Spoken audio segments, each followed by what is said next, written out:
अस्सलामु अलैकुम वरहमतुल्लाहि वबरकातुहू। इन्नल हम्दुलिल्लाहि वहदा वस्सलातु वस्सलामु अला मन ला नबिय्य बअदा। फ़अऊज़ु बिल्लाहि मिनश शैतानिर रजीम। बिस्मिल्लाहिर रहमानिर रहीम। फमन यअमल मिस्क़ाल ज़र्रतिन खैरन यरा वमन यअमल मिस्क़ाल ज़र्रतिन शर्रन यरा। وقال أيضا فإن مع العسر يسرا إن مع العسر يسرا صدق الله العظيم. وقال النبي صلى الله عليه وسلم الدنيا سجن المؤمن وجنة الكافر أو كما قال عليه الصلاة والتسليم. الحمد لله। আপনারা যে এই ধৈর্য সহকারে এতক্ষণ যাবত বিভিন্ন মসজিদের বিভিন্ন ইমাম সাহেবদের মুখ থেকে খুবই গুরুত্বপূর্ণ তথ্যভিত্তিক আলোচনা শ্রবণ করছেন, এর জন্য আমাদের পক্ষ থেকে আপনাদেরকে জানাই আন্তরিক অভিনন্দন, ভালোবাসা, স্নেহাশীষ। মূলত আমরা প্রত্যেকেই কম বেশি অবগত হয়েছি। দেখেন, একটা কথা আমি বলি, এই যে আমরা লড়াইয়ে বা সংগ্রামে নেমেছি, আমরা প্রকৃতভাবে বলতে পারবো আমাদের দেশটা স্বাধীন হয়েছিল কত সালে ভাই? কত সালে? 1947 সালে। 1947 সনের পর থেকে আমাদের ভারতটা স্বাধীন, তাই তো?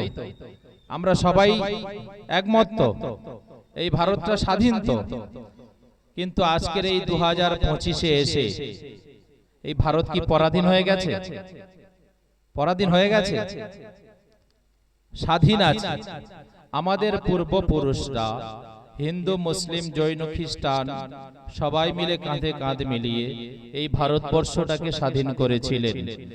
সেই সময় কাল থেকে নিয়ে আজও ভারতবর্ষ স্বাধীন, কিন্তু আমরা স্বাধীন ভারতের পরাধীন নাগরিক। স্বাধীন ভারতের পরাধীন নাগরিক। হুজুর একটু আগে বলছিলেন যে কথা, যে জান দিয়ে দেওয়ার কথাটা হচ্ছে সাম্প্রদায়িক। আমি এটা ছোট করার উদ্দেশ্যে বলবো না, এটা একটু সবাইকে সচেতন বা জাগ্রত বা সক্রিয় বা সত্যটা জানার জন্য আমি বলতে চাই যে জান দিয়ে দেব এই কথাটা বলাটা সাম্প্রদায়িক নয়। যদি জান দিয়ে দেওয়াটা সংবিধান বাঁচানোর জন্য হয়, কি ভাই, যদি সেই জান দিয়ে দেওয়াটা দেশের জন্য হয়, তাহলে এটা কি সাম্প্রদায়িক কথা? এটা মোটেও সাম্প্রদায়িক কথা নয়। যদি সাম্প্রদায়িক কথা হতো তাহলে হিন্দু, মুসলিম, শিখ, ইসাই আমার হিন্দু ভাইরা এই দেশকে স্বাধীন করতে গিয়ে কুইন্টল কুইন্টল রক্ত দিয়েছিলেন। ঠিক অনুরূপভাবে আমার মুসলমান ভাইরা এই দেশকে স্বাধীন করতে গিয়ে টন টন রক্ত দিয়েছিলেন। দিয়েছিলেন কি দেননি? তারা জানকে বলি দিয়েছিলেন, এই দেশের জন্য উৎসর্গ করেছিলেন। তারা জান দেয়নি, তারা জান দেওয়ার তাদের বলিদানের বিনিময়ে, তাদের জানকে উৎসর্গ করার বিনিময়ে এই ভারতের মাটি স্বাধীন হয়েছিল। তো সুতরাং জান দিয়ে দেওয়াটা সাম্প্রদায়িক কথা নয়, কারণ সোশ্যাল মিডিয়া এখানে চলে যাবে, নেট দুনিয়ায় ভাইরাল হবে। জান দিয়ে দেওয়াটা আমি প্রয়োজন মনে করেছি বলে এই কথাটা একটু ভেঙে ক্লিয়ার করতে চাচ্ছি। জান দেওয়াটা সাম্প্রদায়িক কথা নয়, জান দেওয়াটা সাম্প্রদায়িক কথা নয়। যখন এই জান দেওয়াটা সংবিধান বাঁচানোর জন্য হয়, যখন এই জান দেওয়াটা দেশকে স্বাধীন বা রক্ষা করার জন্য হবে, তখন জান দিয়ে দেওয়াটা সাম্প্রদায়িক কথা নয়। কারণ এটা সাম্প্রদায়িক সম্প্রীতি রক্ষার কথা, সাম্প্রদায়িক জাতীয় সংহতি রক্ষার কথা। কারণ যখন আমরা এই ভারতীয়রা, কিবা হিন্দু, কিবা মুসলিম, কিবা জৈন, কিবা খ্রিস্টান, যখন স্বাধীনভাবে কোনো বক্তা পূর্ণাঙ্গভাবে জালিম সরকারের বিরুদ্ধে, সে রাজ্যে হোক, কেন্দ্রে হোক, যেখানকার শাসক হোক না কেন, শাসকের, জালিম শাসকের বিরুদ্ধে বলিষ্ঠ কণ্ঠে হকের কথা উচ্চ স্বরে, উচ্চ আওয়াজে বলতে দ্বিধাগ্রস্ত হবে, তখন জানতে হবে এ মালটা পরাধীন। তখন জানতে হবে আমরা স্বাধীন নেই। যখন স্বাধীনভাবে শাসকের বিরুদ্ধে গর্জন, শাসকের বিরুদ্ধে বিরুদ্ধে সোচ্চার হতে পারবো, সেদিন জানতে হবে এই বক্তাটা সক্রিয়ভাবে নির্ভরশীল, একেবারে নির্ভয় হয়ে হকের কথা উচ্চ আওয়াজে বলছে। যখন কোন লেখক সত্যটা লিখতে গিয়ে তার কলম থমকে যাবে, তখন জানতে হবে সেই লেখক কিন্তু পরাধীন, সে আর স্বাধীন নয়। যখন আমি কিছু বলতে গিয়ে আমার জবান, আমার ঠোঁট আটকে যাবে, তখন ভাবতে হবে আমি পরাধীন, আমি স্বাধীন নয়। কারণ ভারতবর্ষের এই সংবিধানের আর্টিকেল 91 এর এ, অর্থাৎ 19 নম্বর ধারার 1 এর এতে ভারতীয়দের পূর্ণাঙ্গ বাক স্বাধীনতা দিয়েছেন, যে কোন জায়গায় যদি অন্যায় হয়, কোন জায়গায় যদি অরাজকতা হয়, কোন সম্প্রদায়ের বিরুদ্ধে যদি অপদস্থ করা হয়, জুলুম অত্যাচার করা হয়, আর ভারতীয় হিসেবে তোমার পূর্ণ স্বাধীনতা আছে সেই অন্যায় জুলুমের বিরোধিতা করার, সেই অন্যায় জুলুমকে প্রতিকার প্রতিরোধ করা, রুখে দেওয়ার তোমার পূর্ণাঙ্গ স্বাধীনতা দিয়েছে। এই স্বাধীনতাটা কে দিয়েছে? হ্যাঁ ভাই, মোদি। এই স্বাধীনতাটা কে দিয়েছে? দিদি না, ভারতের সংবিধান। মোদির ঊর্ধ্বে ভারতের সংবিধান, দিদির ঊর্ধ্বে ভারতের সংবিধান, হাইকোর্টের ঊর্ধ্বে ভারতের সংবিধান, সুপ্রিম কোর্টের ঊর্ধ্বে ভারতের সংবিধান। ভারতের সংবিধান ভারতীয়ের জন্য শেষ কথা, এটাই শেষ কথা। সেই ভারতবর্ষের সংবিধান ধর্মীয় স্বেচ্ছাচারিতা দিয়েছেন, ধর্মীয় ভাবে ধর্মাচরণ করার অধিকার দিয়েছেন, বাক স্বাধীনতা দিয়েছেন। তারপরেও কেন আমরা বলবো জান দিয়ে দেওয়াটা সাম্প্রদায়িকতা? ও আমরা এই কথা, এই ভয়, এই আবেগ, এই সৌজন্যতা দেখাতে থাকবো, আর তুমি আমার ভাইকে মারতে থাকবে। এটাই কি ভারতের সংবিধান দিয়েছে স্বাধীনতা? এটাই কি ভারতের স্বাধীনতা? না বন্ধু, এটা ভারতের স্বাধীনতা নয়। আজকের সময় এসেছে জানেন, এই যে কালা কানুন, এই কালা কানুন সম্পর্কে এক গুচ্ছ সংশোধনী, এক গুচ্ছ 40 থেকে 42টা সংশোধনী এনেছেন। তার মধ্যে কয়েকটা সংশোধনী আমি উল্লেখ করছি, যেগুলো উল্লেখযোগ্য, যেগুলো উল্লেখযোগ্য, ভাবতে অবাক লাগবে। দেখেন, এই লড়াই, এই সংগ্রাম কিন্তু প্রথমে বলেছি কোন হিন্দু ভাইদের বিরুদ্ধে, হিন্দু সম্প্রদায়ের বিরুদ্ধে লড়াই নয়। এ লড়াই কোন খ্রিস্টানের বিরুদ্ধে লড়াই নয়। এ লড়াই কোন শাসক দল, কোন কেন্দ্রীয় মানে শাসক দল বা কোন সম্প্রদায়, কোন গোত্র, কোন রাজনৈতিক, কোন পলিটিক্যাল, কোন ধর্মীয় মাযহাবের বিরুদ্ধে নয়। এ লড়াই কোন প্রশাসন বন্ধুদের বিরুদ্ধে লড়াই নয়। এই লড়াই যারা কেন্দ্রীয় শাসনে, যারা কেন্দ্রীয় সিংহাসনে বসে যেসব জালেম সরকার বিশেষ এক সম্প্রদায়ের বিরুদ্ধে তারা অন্যায় অবিচার নিয়মিত করেই চলেছে, সেই শাসকের বিরুদ্ধে লড়াই, সেই জালেম সরকারের বিরুদ্ধে লড়াই, সেই বিজেপি সরকারের বিরুদ্ধে লড়াই, সেই অত্যাচারী শাসকদের বিরুদ্ধে লড়াই। এই লড়াইয়ে শুধু মুসলিম ভাইরা লড়াই করতে নামেনি, এই লড়াই আমার হিন্দু সম্প্রদায়ের ভাইরা নেমেছেন, দলিত আদিবাসী এই লড়াইয়ে নেমেছেন, শিখ ভাইরা এই লড়াইয়ে নেমেছেন, আইনজীবী ভাইরা এই লড়াইয়ে নেমেছেন। আমার থার্ড জেন্ডার, যারা থার্ড জেন্ডার, হিজড়া সম্প্রদায়, সোশ্যাল মিডিয়ায় আপনারা চোখ রাখলে দেখতে পারবেন হিজড়া সম্প্রদায়ের ভাইরা তারাও নেমেছেন, হিজড়া সম্প্রদায় থার্ড জেন্ডার তারাও নেমেছেন, তারাও সোচ্চার হয়েছেন, তারাও পথে নেমেছেন যে আমরা আছি তোমাদের সাথে। কেন? ভারতবর্ষের সমস্ত ধর্মের মানুষ বুঝতে পেরেছে আজকের যে মুসলিম সম্প্রদায়ের বিরুদ্ধে এই বিজেপি সরকার, এই জালিম সরকার একের পর এক, একের পর এক এমন এমন জুলুম অত্যাচার, এমন এমন কালা কানুন নিয়ে আসছে। কখনো 3 তালাকের বিরুদ্ধে, কখনো কাশ্মীর থেকে 370 ধারা তুলে দেওয়ার বিরুদ্ধে, কখনো আবার এনআরসি এনপিআর কালা কানুন আমাদের ভারতীয়দের, বিশেষ করে ভারতের মুসলিম সম্প্রদায়ের মানুষকে দ্বিতীয় শ্রেণীর, তৃতীয় শ্রেণীর নাগরিকত্ব বানানোর জন্য, কৃত দাস হিসেবে রাখার জন্য, কখনো CAA। আবার শুনছি আবার এই যে কালা কানুন ওয়াকফ অ্যামেন্ডমেন্ট অ্যাক্ট যে কালা কানুন তৈরি করেছে, এরপরে নাকি ইউসিসি ইউনিফর্ম সিভিল কোড এক দেশ এক আইন আমাদের উপরে চাপিয়ে দিতে চলেছে। ইতিমধ্যে উত্তরাখণ্ড বলে একটা রাজ্য আছে ভারতবর্ষে, সেই উত্তরাখণ্ডে চালু হয়ে গিয়েছে মুসলিমদের উপরে এই অকাট্য নির্যাতন, এই অকাট্য স্টিম রোলার অত্যাচারের স্টিম রোলার দেখে আমার হিন্দু সম্প্রদায়ের শান্তিপ্রিয় ভাইরা, সম্প্রীতির ভাইরা তারাও রাস্তায় নেমে সোচ্চার হয়েছে যে হে মুসলমান ভাইরা, আমরা সেই কাজী নজরুলের সেই কবিতাটাকে উজ্জীবিত করব। মোরা এক বৃন্তে দুইটি কুসুম, হিন্দু মুসলমান, মুসলিম তাহার নয়নমণি, হিন্দু তাহার প্রাণ। এইভাবে আমরা কাঁধে কাঁধ মিলিয়ে যেমন 200 বছরের ইংরেজ শাসককে আমরা ভারতবর্ষের মাটি থেকে ছাটা মারতে মারতে বিতাড়িত করেছি, এই দুদিনের বিজেপি সরকার জালেম সরকারকে আমরা হিন্দু সংস্কৃতি শান্তিপ্রিয় ভাইরা, মুসলমান শান্তিপ্রিয় ভাইরা, শিখ ইসাই ভাইরা সবাই মিলে ছাটা মারতে মারতে, জুতো মারতে মারতে বঙ্গোপসাগরে ছুঁয়ে ফেলে দেবো ইনশাআল্লাহ। নারে তাকবীর! রাজি আছেন? রাজি আছেন? ভারতবর্ষের স্বাধীনতা আবার যদি পুনরায় ভারতবর্ষকে স্বাধীন করার প্রয়োজন হয়, আবার মীর নেসার আলী ওরফে তিতুমির আবার আমরা বাঁশের কেল্লা তৈরি করে ওই মোদী সরকারকে এখান থেকে তাড়াবো। আবার আমরা ক্ষুদিরামের মতো ফাঁসির মঞ্চে ফাঁসির দড়ি হাসতে হাসতে গলায় পড়বো।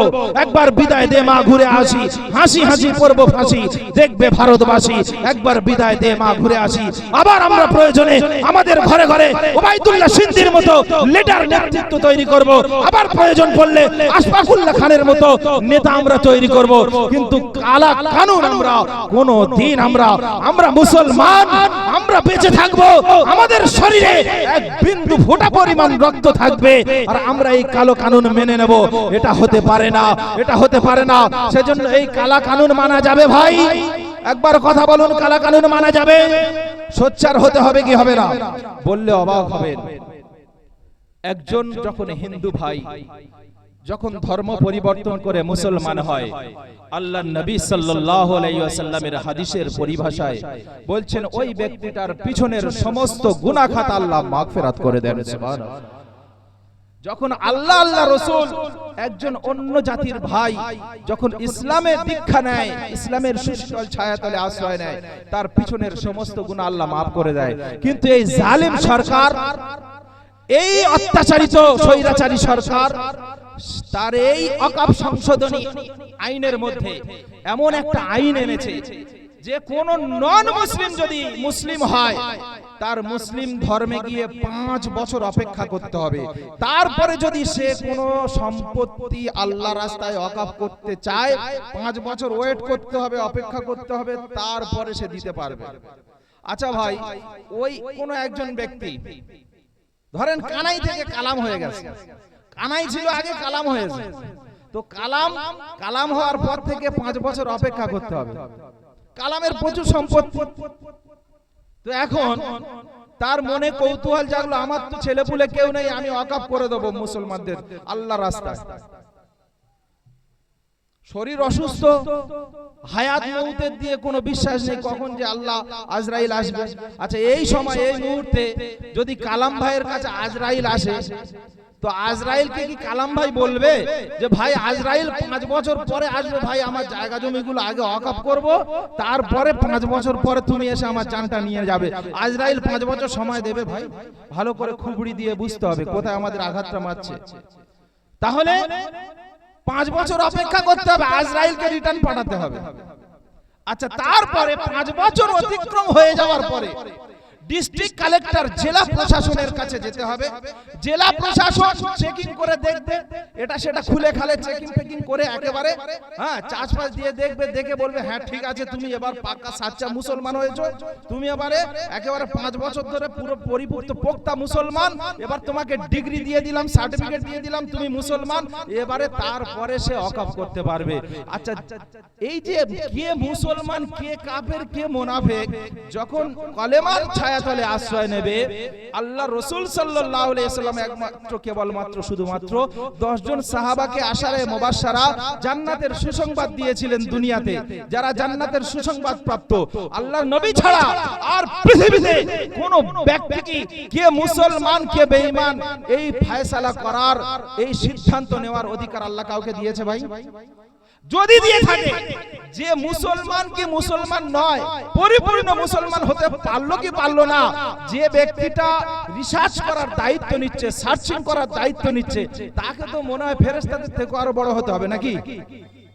আমাকে আমার ভাই বলছে ওনার কাছে আমি মুসলমান কি না পরিপূর্ণ, এনার কাছে আমার চেক আপ করতে যেতে হবে, উনি আমাকে সার্টিফিকেট দিলে তবে আমি মুসলমান হব, তাহলে ওনাকে তো ফেরেশতা আব্দুল কাদের জিলানী থেকে বড় পীর সাহেব হতে হবে নাকি আল্লাহর ওলি হতে হবে? কি কথা ঠিক কি না? তাহলে যে পেচ্ছাপ ফিরে পানি নেয় না, সে আমার সার্টিফিকেট দেবে, সে আমার ডিগ্রি দেবে যে এ মুসলমান কিনা, ভাবা যায়? তারপরে তার সার্টিফিকেট নিয়ে এসে তারপরে আল্লাহর ঘরে দান করতে পারবে, ভাবা যায়? তো 5 বছরের আগে ওয়াকফ করতে পারবে না। ওই জেলা প্রশাসন ডিস্ট্রিক্ট কালেক্টরের বিনা পারমিশনে, বিনা অনুমতিতে কোন জায়গায় কোন জলসা, কোন প্রোগ্রাম, কোন অনুষ্ঠান, মসজিদ কিভাবে পরিচালনা হবে, ঈদগাহ কিভাবে পরিচালনা হবে, মাদ্রাসা কিভাবে পরিচালনা হবে, কবরস্থান কিভাবে পরিচালনা হবে, তার নির্দেশিকা মেনে আমাদের পরিচালিত হতে হবে। যদি কোনো মাতোয়াল্লি বা কোনো সেক্রেটারি, মসজিদ কমিটি, মাদ্রাসা কমিটি, কবরস্থান কমিটি যদি তার ওই পারমিশন না নিয়ে তার কথার বিরুদ্ধে যদি গিয়ে, ধরেন এখানে আমরা সভা করছি, আমাদের পারমিশন দিল না, তো আমরা জোর করে যদি করি, তো ওয়াকফ কালা কানুনে লেখা আছে যে মাতোয়াল্লিকে 6 মাসের জেল আর 1 লক্ষ টাকা জরিমানা দিতে হবে। হ্যাঁ ভাই, আমার মসজিদ কিভাবে পরিচালিত হবে সেটা আমরা কমিটিরা বুঝে নেব, মসজিদ কমিটিরা, আমরা মহল্লাবাসীরা বুঝে নেব। ডিস্ট্রিক্ট কালেক্টর, জেলা প্রশাসক যেভাবে নির্দেশনা দেবে, আমরা তার নির্দেশনায় মসজিদ পরিচালনা হবে। ভাই সম্ভব? এটা মেনে নেওয়া যায়? হঠাৎ মাইয়েত হয়ে গেল, দাহ করতে হবে, মাইয়েতকে নিয়ে কবরস্থানে পৌঁছে গেলাম, দুটো অফিসার আসবে, তোমরা পাস দাও, জেলা থেকে, প্রশাসক থেকে, ডিস্ট্রিক্ট কালেক্টরের কাছ থেকে তোমরা অনুমতি নিয়ে এসেছো, এখানে ইয়ার কি হচ্ছে, তামাশা হচ্ছে, মাইয়েতকে দাফন করছো, চলো মাইয়েত হটাও, আগে ওখান থেকে চার্জশিট নিয়ে এসো, পাস নিয়ে এসো, তারপরে তোমরা দাফন করতে পারবে। ভাই আমরা বিপদে পড়বো কি পড়বো না ভাই? তো সেজন্য এই লড়াইটা কবরের মাটি বাঁচানোর লড়াই। বাঁচতে তো আমাদের দেয়নি, কিবা হিন্দু কিবা মুসলিম, আমরা মুসলমান, আমরা 100 টাকা পেট্রোল কিনছি, একজন হিন্দু ভাই তার জন্য কি 50 টাকা হয়? সেও হিসেব করে, অঙ্ক কষে যে তাই তো আমার জন্য তো 100 টাকা কিনতে হচ্ছে, আমার জন্য গ্যাসের দাম আমি 1000 টাকা দিয়ে কিনছি, একজন হিন্দু ভাই তার জন্য কি 500 টাকা হচ্ছে? তারাও যন্ত্রণায় আছে, তারাও জ্বালা যন্ত্রণার মধ্যে আছে, আমরাও জ্বালা যন্ত্রণার মধ্যে আছি। এই জালেম সরকার, এই স্বৈরাচারী সরকারের শাসনে মানুষ অতিষ্ঠ হয়ে গেছে।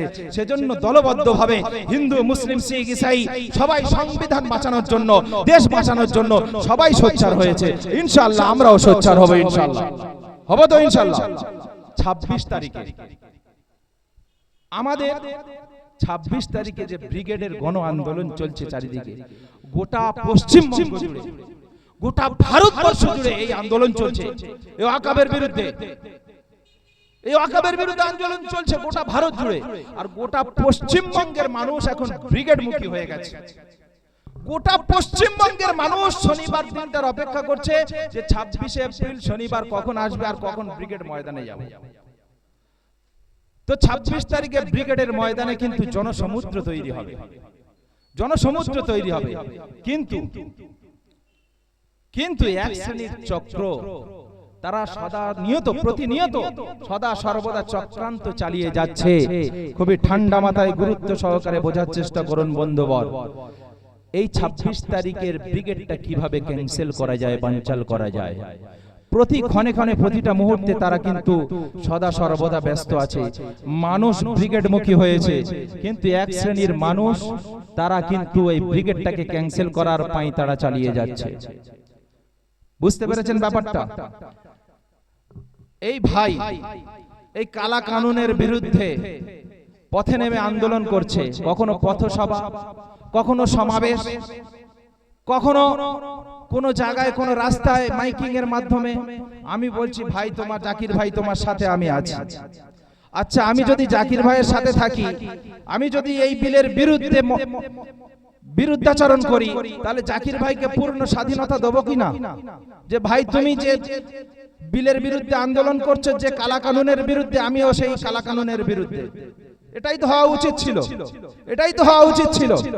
তাহলে জাকির ভাইকে আমি বলছি, তুমি পূর্ণ স্বাধীনতা দিলাম, তুমি আন্দোলন করো, আর আমি এদিক থেকে তোমাকে মারবো। মানে বিরিয়ানি তুমি খাও, তোমার জন্য বিরিয়ানি আমি এনে দিলাম, বিরিয়ানি যখন খেতে বসেছি এবারে লাঠি উঁচিয়ে ধরে আছে, শালা বিরিয়ানি খেলেই মারবো। বুঝতে পেরেছেন ব্যাপারটা? এদিকে খেতে দিচ্ছি বিরিয়ানি, আর এদিকে লাঠি উঁচিয়ে ধরে আছে, খেলেই মারবো। তো এই হচ্ছে আমাদের বর্তমান পশ্চিম বাংলার অবস্থা, পশ্চিমবঙ্গের অবস্থা। ইতিপূর্বে ব্রিগেড প্যারেড ময়দানে ভারতবর্ষ স্বাধীনতাটাকে নিয়ে অরাজনৈতিক ভাবে মুসলিম পার্সোনাল ল বোর্ডের ছত্র ছায়াতলে ভারতবর্ষের মুসলমান, হিন্দু, জৈন, খ্রিস্টান শান্তিপ্রিয় মানুষ তারা এভাবে কোনোদিন ডাক দেয়নি। যত ডাক হয়েছে রাজনৈতিক ব্যানারে, রাজনৈতিক ছত্র ছায়াতলে। কিন্তু এই ডাকটা এমন একটা ডাক, সংবিধান বাঁচানোর ডাক, ভারতবর্ষের জাতীয় সংহতি বহাল রাখা, অটুট রাখার ডাক, ভারতবর্ষ বাঁচানোর ডাক। এই ডাকটা জনসমুদ্র হওয়ার ভয়ে কিছু মানুষ ভীত সন্ত্রস্ত যে আমাদের পূর্বেকার রিপোর্ট সব বেকার হয়ে যাবে, আমাদের ছাপিয়ে চলে যাবে, আমাদের টিআরপি কমে যাবে, আমাদের থেকে এটা ইতিহাস গড়ে যাবে, এটা রেকর্ড হয়ে যাবে পশ্চিমবঙ্গের বুকে। সেজন্য করে সদা সর্বদা প্রতিটা মুহূর্তে তারা কৌশলে আছে যে ব্রিগেডটা কিভাবে ক্যান্সেল করা যায়। ইতিপূর্বে আজকেকার খবর, ব্রিগেডের পারমিশন দেওয়া হয় নাই। গীতা পাঠ করার সময় পারমিশন দিয়েছে, বাইবেল পরিবেশন করার সময় পারমিশন দিয়েছে, অন্যান্য অনুষ্ঠানের সময় পারমিশন দিয়েছে। কিন্তু যেখানে ভারতের জাতীয় সংহতি রক্ষার লড়াই, যেখানে ভারতের যেখানে সংবিধান বিপন্ন, সেই ভারতের সংবিধান রক্ষা বাঁচাবার লড়াই, যেখানে ভারতীয় জাতীয় সম্প্রীতি রক্ষার লড়াই, যেখানে সাম্প্রদায়িকতা শুরু হয়ে গেছে, সেই সাম্প্রদায়িকতার হাত থেকে ভারতের সেই জাতীয় সম্প্রীতি রক্ষার লড়াই, সেখানে পারমিশন পাওয়া যাচ্ছে না।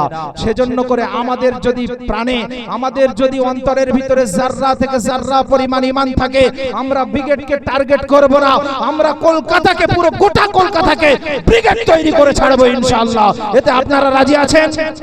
যদিও পারমিশন না দেয়, কালকের হাইকোর্ট থেকে এই কেসটা হাইকোর্টে চলে গেছে, হাইকোর্ট থেকে তারা উকিলরা, আইনজীবীরা আশ্বস্ত করেছে যে একটা আশার আলো দেখিয়েছে তারা, যে এরকম মিছিল যত যারা এই সমস্ত কেস এসেছে মিটিংয়ের পক্ষেই ফয়সালা দিয়েছে। কিন্তু এবারের মিটিংটা, এবারের এই যে সমাবেশটা, এবারের ব্রিগেডটা একটু আলাদা। এটা কারোর ব্যক্তিগত নয়, কে টিএমসি তার ব্রিগেড নয়, বিজেপির ব্রিগেড নয়, ব্রাহ্মণের ব্রিগেড নয়, কংগ্রেসের ব্রিগেড নয়, আর এমনি করে দেওবন্দীদের ব্রিগেড নয়, তবলিগের ব্রিগেড নয়, আজানগাছিদের ব্রিগেড নয়, বেরেলিদের ব্রিগেড নয়, জামাতে ইসলামের ব্রিগেড নয়, আহলে হাদিসের ব্রিগেড নয়। ভারতের জাতীয় সংহতিকে রক্ষা করার জন্য, ভারতের সংবিধানকে রক্ষা করার জন্য, হিন্দু মুসলিম যখন সত্যের ঝান্ডা নিয়ে জাতীয় সংহতিকে রক্ষা করার জন্য ব্রিগেডমুখী হয়েছে, তখন এক শ্রেণীর জালেম, সে সরকার হোক, সে যাই হোক না কেন, তারা সদা সর্বদা প্রতিটা মুহূর্তে চক্রান্ত চালিয়ে যাচ্ছে যে আমাদের পূর্বেকার রেকর্ডকে ভেঙে দেবে, আমাদের পূর্বের রেকর্ডকে ছাড়িয়ে যাবে, আমাদের বদনাম হবে, আমাদের পায়ের তলা থেকে মাটি সরে যাবে। যার কারণে তারা ছলে বলে কলে কৌশলে পারমিশনটা দিতে চাচ্ছে না। যেই ডাকুক, যে উদ্দেশ্যে ডাকুক, আমার কবরস্থান বাঁচানোর জন্য, আমার আল্লাহর ঘর মসজিদ বাঁচানোর জন্য, ঈদগাহ বাঁচানোর জন্য, মসজিদ বাঁচানোর জন্য, ঈমান বাঁচানোর জন্য যে বাজারে ডাক দেবে, আমরা ইনশাআল্লাহ সাহাবাদের মতো, আমরা ওমর ইবনে খাত্তাবের উত্তরসূরি, আমরা খালিদ বিন ওয়ালিদের উত্তরসূরি, আমরা তারিক বিন জিয়াদের উত্তরসূরি, আমরা মুহাম্মদ বিন কাসেমের উত্তরসূরি, যে বাজারে ডাক দেবে আমরা সেই সাহাবাদের মতো ইয়া রাসূলুল্লাহ, ইয়া হাবিবাল্লাহ। সাহাবারা যেমন লাব্বাইক ইয়া রাসূলুল্লাহ, লাব্বাইক ইয়া রাসূলুল্লাহ, লাব্বাইক ইয়া হাবিবাল্লাহ, দ্বীন ইসলামের স্বার্থে, ঈমান ইয়াকিনের স্বার্থে, ঈমান ইসলামের স্বার্থে যে বাজারা কে ডাক দিলে আমরা দেখব না।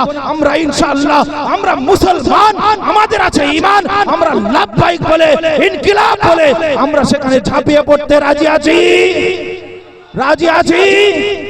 সেজন্য করে যে বা যারা ইনশাআল্লাহ, আল্লাহ পাক যদি আমাদের সহায় হয়, আল্লাহ পাক যদি আমাদের মদদ করে, পৃথিবীর কোন পরাশক্তি আমাদেরকে রুখতে পারবে না। তার জ্বলন্ত দৃষ্টান্ত ফিলিস্তিনের হামাসকে আপনারা দেখে নেন। ভারতবর্ষ নয়, সারা পৃথিবীর মধ্যে ইসরায়েল নামক যে দেশ আছে, সেই ইসরায়েল সারা পৃথিবীর মধ্যে টেকনোলজির দিক থেকে তারা এগিয়ে সব থেকে। কি ভাই, ঠিক কিনা? টেকনোলজি, সশস্ত্র এই অস্ত্রশস্ত্রের দিকে, বুদ্ধির দিকে তারা এগিয়ে, তারা পুরো পৃথিবীকে রিমোট কন্ট্রোলের মতো পরিচালনা করছে। কিন্তু তারপরেও কোটি কয়েক হামাস সেনাবাহিনী, হামাস যোদ্ধাকে তারা পরাজিত করতে 2 বছর ধরে হিমশিম খেয়ে যাচ্ছে। তারপরেও নিরীহ কচি কচি মাসুম বাচ্চাদেরকে গণহারে হত্যালীলা চালিয়ে যাচ্ছে। তারপরেও হামাসকে পরাজিত করতে পারছে না।